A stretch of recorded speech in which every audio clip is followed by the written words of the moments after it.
বোর্ডে আমি একটা সেন্টেন্স লিখেছি, Mahmudullah is the best player in the team. এই সেন্টেন্সটাকে নেগেটিভ করতে হবে। আই মিন অবশ্যই এটা ট্রিকি ট্রান্সফরমেশনের অন্তর্ভুক্ত। যেমনটা আমরা আগের ভিডিওতে করেছিলাম, এটা আরেকটা ফরম্যাট। অর্থাৎ কিছু ট্রিকি ট্রান্সফরমেশন, কিছু ডিফারেন্ট ট্রান্সফরমেশন আমরা আলোচনা করব, যেগুলো কমন ধ্যান ধারণা থেকে একটু ডিফারেন্ট হয়ে যায়, আমরা প্রায় ভুল করে ফেলি সেগুলো। তো যাই হোক, আমি লিখলাম যে Mahmudullah is the best player in the team. Mahmudullah এই দলের সবচাইতে ভালো প্লেয়ার, তাই তো? আমি যদি আপনাকে জিজ্ঞেস করি যে এটা নেগেটিভ কী হবে, আপনি বেশিরভাগ ক্ষেত্রে যেটা হয়, আপনি চেষ্টা করবেন যে এখান থেকে যে অ্যাডজেক্টিভটা আছে সেটা নেগেটিভ করে ফেলি। বেস্টের উল্টাটা কি? আই মিন এটার অ্যান্টোনিম করে ফেলি। বেস্টের অ্যান্টোনিমটা কি? ওয়ার্স্ট। তো আপনি বলে দিবেন যে Mahmudullah is not the worst player in the. এরকমটাই হয় বেশিরভাগ ক্ষেত্রে। কিন্তু এটা একটু চিন্তা করে দেখেন তো, দুটোর অর্থ কি এক? আমি মাহমুদুল্লাহকে বলছি সে টিমের সবচাইতে ভালো প্লেয়ার। বেস্ট মানে কি? সবচাইতে ভালো। ঠিক আছে? তাহলে আপনি যদি বলেন Mahmudullah is not the worst player in the team, তাতে কি বোঝায়? যে মাহমুদুল্লাহ টিমের সবচাইতে খারাপ প্লেয়ার না।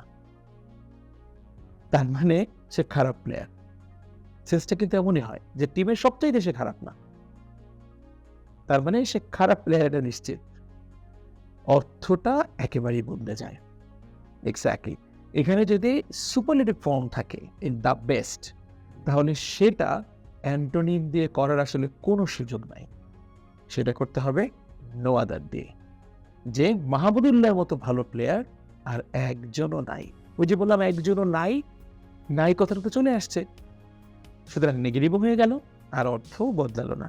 সুতরাং আপনি যদি কখনো দেখেন যে সুপারলেটিভ কোনো ফর্মের সেন্টেন্সকে ট্রান্সফরমেশন করতে বলা হয়েছে, তখন আপনি নো আদার দিয়ে করবেন, যেমনটা আপনি করেছেন বিগৃত। অর্থাৎ আপনি তখন করবেন no other player is as good as Mahmudullah. Mahmudullah, right?